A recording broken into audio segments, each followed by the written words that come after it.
So, bit of history of the Shapeshifters.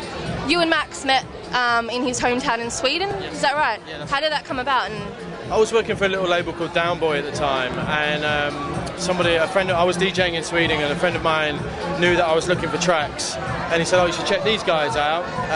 Max, and he was working in a record shop at the time, and he gave me a cassette. Shows how long ago it was. Right. And I signed him the next week, and we went on to do things together, and that project got signed to Sony.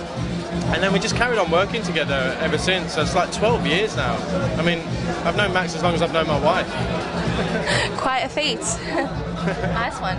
So I've heard, I've read in e-flyers and things that you refer to AK as your spiritual home. Yes. And you're obviously excited to be back. Yes. And what's the connection? Is it important to have a connection with the venue that you play at? And does it, Yeah, I mean, I think I started doing parties here as Peppermint Jam, and then it evolved into Nocturnal. But I don't know, I mean, we spent a year at Terminals, which was great, and everybody at Terminals was lovely and were very kind to us, but there was just something missing. Right. And it just came about by pure coincidence that the guys here said, what are you doing this year? And I really, me and my crowd wanted to come back here because we kind of missed the special atmosphere that's created. I don't know, it just works. Yeah. And that's all I can say really. Sometimes you can over-explain things, but there's a connection we have with this venue musically that works for us. So. Yeah, no, that's good. Good to see. We definitely saw it in that party, that legendary party had with Frankie Knuckles last year, the year before. I can't quite remember. I was there. Yeah. Brilliant party. Who have you got lined up for this year? Can you divulge any secrets? Well, Frankie's coming back. Is he? Yeah. Excellent. Liquid People.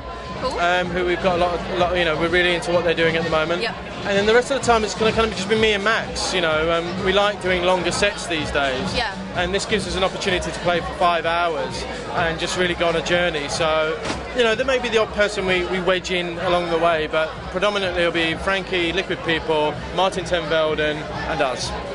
Cool. Nice one. So your record label is Nocturnal. Yeah. Have you got any good releases coming up? Or Yeah, we've got the next We Deliver single, which is called Supernatural, which we'll be going to Miami with. We've got Hagenan and Albrecht, What Would We Do? And what else have we got? A little EP by us. Excellent. And you guys are touring soon in Australia before you go to Miami. Yeah.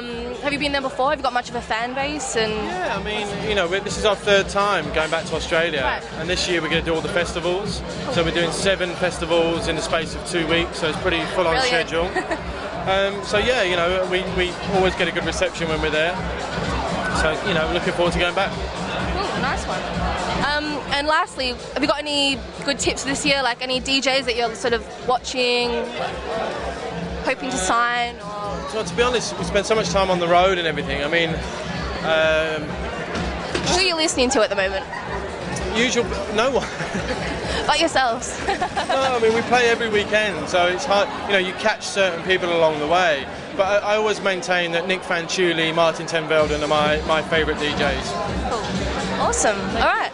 Thanks for your time, Simon. Pleasure. Let's get back in there and party. I am. It's cold out here. Yeah. I need to